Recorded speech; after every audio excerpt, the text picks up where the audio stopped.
Hello friends, அஸ்ஸலாமு அலைக்கும். இன்றைக்கான ரெசிபி வந்து மட்டன் கீமா எப்படி செய்கிறதுன்னு பார்க்கலாம் வாங்க.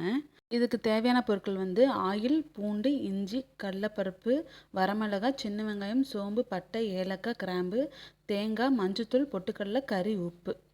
ஸ்டவ் ஆன் பண்ணிவிட்டு பேன் வச்சுக்கலாம். அதில் வந்து ஆயில் 4 ஸ்பூனு, பூண்டு வந்து 12 துண்டும், இஞ்சி வந்து 10 துண்டும் ஆட் பண்ணிக்கலாம். இதில் கடலைப்பருப்பு வந்து 3 ஸ்பூன் ஆட் பண்ணிக்கலாம். இது எண்ணெயிலே நல்லா ப்ரௌன் கலரில் ஆகணும். நல்லா எண்ணெயிலே வணக்க விட்டிங்கன்னா டேஸ்ட்டு சூப்பராக இருக்கும். இது கூடவே வந்து நான் வரமிளகா 3 ஆட் பண்ணிக்கிறேன். உங்களுக்கு கொஞ்சம் ஸ்பைஸியாக வேணும்னா நீங்கள் கொஞ்சம் எக்ஸ்ட்ராவே ஆட் பண்ணிக்கோங்க. இதுவும் நல்லா எண்ணெயிலே வணங்கட்டும். நான் வந்து அடுப்பு லோ சிம்மில் தான் வச்சுருக்கேன். ஏன்னா சீக்கிரம் அடி பிடிச்சிரும். அதனால் நீங்களும் செய்யும்போது இந்த மாதிரி வச்சுக்கோங்க லோ சிம்லேயே. சின்ன வெங்காயம் வந்து நான் 50 கிராம் ஆட் பண்ணிக்கிறேன். சின்ன வெங்காயம் ஆட் பண்ணும்போது தான் டேஸ்ட்டு சூப்பராக இருக்கும். இதையும் நான் நல்லா எண்ணெயிலே வணக்கி எடுத்துக்கிறேன். இது கூடவே வந்து சோம்பு 1 ஸ்பூன் ஆட் பண்ணிக்கிறேன். ஸ்மெல்லுக்காக ப்ளஸ்ஸு டேஸ்ட் நல்லாயிருக்கும், அதுக்காக தான் இதை ஆட் பண்ணுறது. இதையும் நல்லா எண்ணெயிலே வணக்கிக்கிறேன். இது கூடவே வந்து பட்டை வந்து பெருசாக 1, ஏலக்காய் வந்து 2ம், கிராம்பு வந்து 2ம். இதையும் நல்லா எண்ணெயிலே வணக்கி எடுத்துக்கிறேன். நீங்கள் எந்த அளவுக்கு எண்ணெயில் வணங்க விடுறீங்களோ அந்தளவுக்கு டேஸ்ட்டு சூப்பராக இருக்கும். இது கூடவே வந்து நான் தேங்காய் வந்து பெரிய துண்டாக 5 ஆட் பண்ணிக்கிறேன் கட் பண்ணி. இது கூடவே வந்து 1/2 டீஸ்பூன் வந்து மஞ்சத்தூள் ஆட் பண்ணிக்கிறேன். லோ சிம்மில் வச்சு நல்லா கலரி விட்டுக்கிறேன். இது கூடவே வந்து நான் பொட்டுக்கடலை வந்து 50 கிராம் ஆட் பண்ணிக்கிறேன். இதுவும் வந்து லோ சிம்மில் வச்சு நல்லா எண்ணெயிலே ஃப்ரை பண்ணிக்கோங்க. இதோட வந்து கடைசியாக நம்ம கறி ஆட் பண்ணிக்கலாம். நீங்கள் வந்து கொத்தி வாங்கி போட்டிங்கன்னா தான் நல்லா வந்து கறி வேகும். இல்லைன்னா பீஸாக வாங்கிட்டிங்கன்னா வேகாது.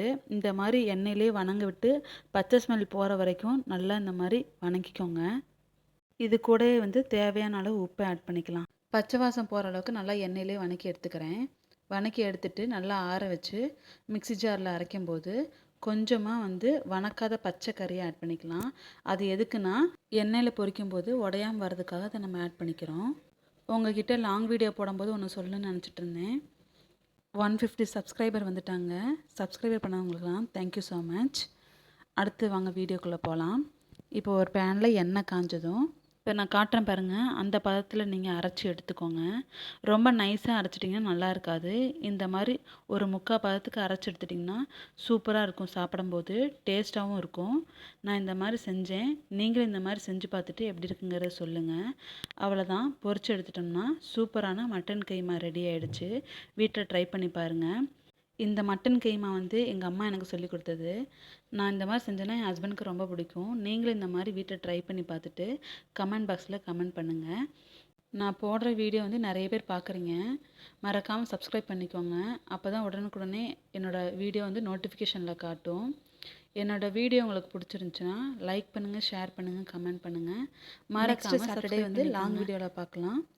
Thank you so much. அஸ்ஸலாமு அலைக்கும்.